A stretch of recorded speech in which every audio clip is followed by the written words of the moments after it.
yo tengo la sensación de que este tipo de historias nos fascinan por dos motivos. Primero, porque el thriller y la novela negra desde siempre nos han galvanizado, porque es un duelo de inteligencias y un reto entre el escritor y el lector que trata de descubrir antes que lo que está previsto, cuáles son las trampas que ha plantado el escritor en su camino.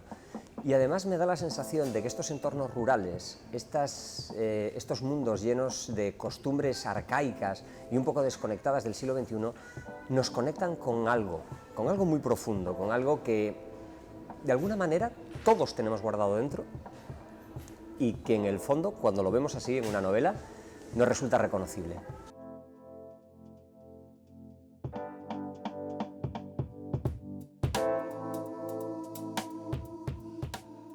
A mí me cuestan los papeles de mujeres, meterme dentro de su piel requieren un esfuerzo que es entendible por razones obvias, ¿no?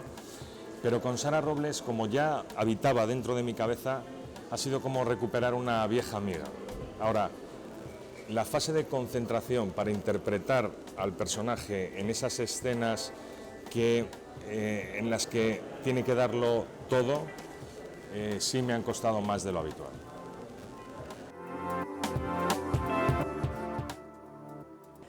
Toxic Detective cuenta la historia de un personaje que está aquejado de sensibilidad química múltiple.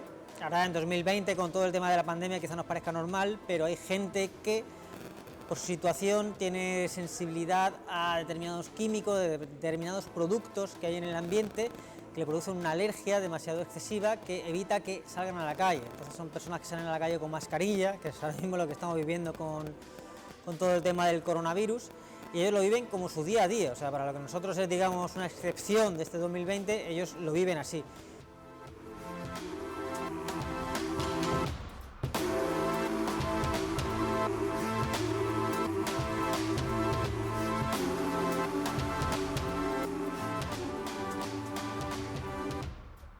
Ahora sabemos en qué ha parado 60 años de actividad de ETA, 50 de actividad armada, ¿no? Desde que cometieron su primer asesinato.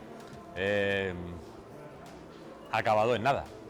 Es decir, ha sido un enorme fracaso. Ha sido la administración a la sociedad vasca y a la sociedad española de ingentes raciones de dolor inútil.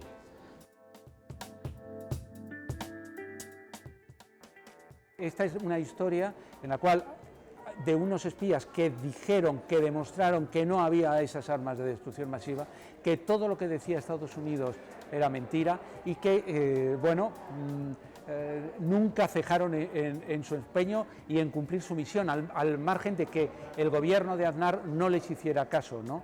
Y es una historia que una vez resuelta la invasión, los que eran sus amigos, las fuentes que ellos habían hecho antes de la guerra, les consideraron unos traidores y decidieron jugársela.